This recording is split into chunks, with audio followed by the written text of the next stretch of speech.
अस्सलाम वालेकुम।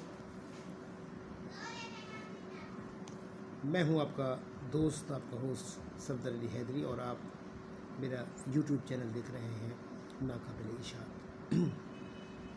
बात आगे बढ़ाने से पहले और आज के टॉपिक पर बात करने से पहले मैं चाहूँगा कि अपने उन साथियों से दरख्वास्त करूँ कि जो अब तक मेरा चैनल जो है सब्सक्राइब नहीं कर पाए, बराह करम उसे सब्सक्राइब करें और घंटी को भी दबा दें ताकि हर आने वाली वीडियो का नोटिफिकेशन मिल सके। आज मैं कौमी ज़ुबान पर बात करूँगा। हमारे मुल्क में यूँ तो बहुत सी ज़ुबानें बोली जाती हैं, कुछ मकामी हैं, एक कौमी है और एक अंग्रेज़ी भी है।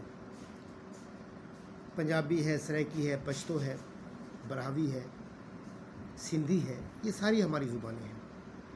लेकिन जो हमारे राब्ते की ज़ुबान है वो उर्दू है, और इसमें कोई दो राय नहीं है। उर्दू शायद हो सकता है कि पाकिस्तान के 10 से 15% अफराद की कौमी ज़ुबान हो, मदर टंग हो, मादी ज़ुबान हो, लेकिन राब्ते की ज़ुबान ये सब की है। हम खैबर से कराची तक जहाँ पर भी जाकर बात करेंगे, अगर हम उर्दू में बात करेंगे तो बआसानी हम कोई ऐसा शख्स पा लेंगे जो उर्दू जानता होगा, लेकिन मकामी ज़ुबान जो है उसका दायरा बहुत महदूद है। अफसोस का मकाम ये है कि हमने अपनी कौमी ज़ुबान को कभी अहमियत ही नहीं दी, ना अपने कल्चर को अहमियत दी है, ना अपने ज़ुबान को अहमियत दी है, ना अपने लिबास को अहमियत दी है। हम आज़ाद होकर भी आज़ाद नहीं है। मुझे एक चीनी सदर का जो है वो एक वाक़या याद आता है कि वो जहाँ भी जाते थे वो अपनी चीनी ज़ुबान में बात करते थे, और अब भी यही हाल है कि वो ऐसा ही करते हैं। तो एक बार एक सहाफ़ी ने उनसे सवाल किया कि आप जो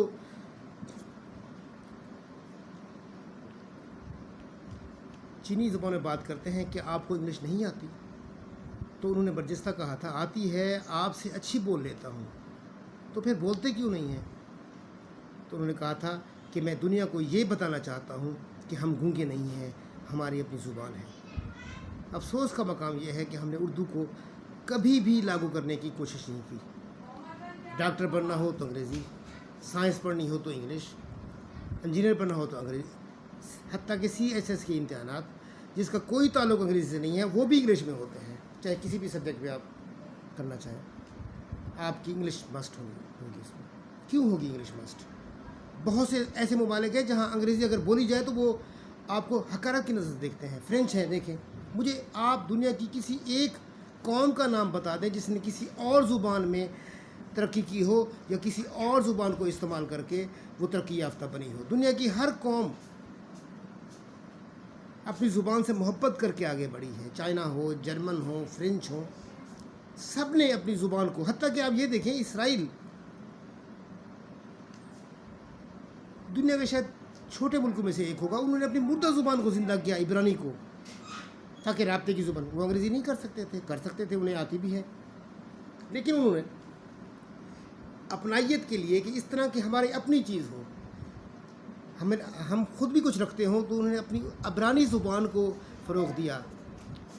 और कौमी ज़ुबान के हवाले से हमारा ये रवैया है कि हम जो अंग्रेज़ी बोल रहा होता है उसे समझते हैं कि ये कोई आलिम शख्स है, और जो अपनी ज़ुबान इस्तेमाल करता है उसको हम घटिया समझते हैं। मैं आपको एक बात बताऊं, एक ग्रुप में मैंने लफ्ज़ ग्रोह इस्तेमाल किया बजाय ग्रुप के, सिर्फ ये सोच कर के हम ये उनको बता सकें कि हमारे पास अपना लफ्ज़ भी मुतबादिल है पड़ा। तो एक बंदे ने कहा कि आप ग्रोह इस्तेमाल कर रहे हैं, ये तो मनफी मानों में इस्तेमाल होता है। अब बताएं, हमारा नॉलेज देखें कि ग्रोह को मनफी, हालांकि कि कुरान मजीद में कई सूरतें ऐसी हैं जिनके तर्जुमा ये किया गया है कि लोग ग्रोह दर ग्रोह मुसलमान होने लगे। तो कहने का मकसद ये है कि जब तक हम अपनी ज़ुबान को, अपनी चीज़ों को, अपने कल्चर को, अपने लिबास को, अपनी रवायात को अहमियत नहीं देंगे, तब तक हम कभी भी तरक्की नहीं कर सकते। ना अक़वाम आलम में हमारी इज़्ज़त हो सकती है और ना हम कोई बड़ा मकाम पा सकते हैं। मैं एक मिसाल देता हूँ अमूमन कि अगर आप किसी बच्चे को कहें कि वो how to make a cup of tea, इस पर मजमून तैयार करे, तो शायद उसे चंद दिन लग जाएंगे, वो ये तैयार करता रहेगा। उसे तो लिखना नहीं आएगा, वो किससे लिखवाएगा, क्योंकि किताबों में तो नहीं होगा।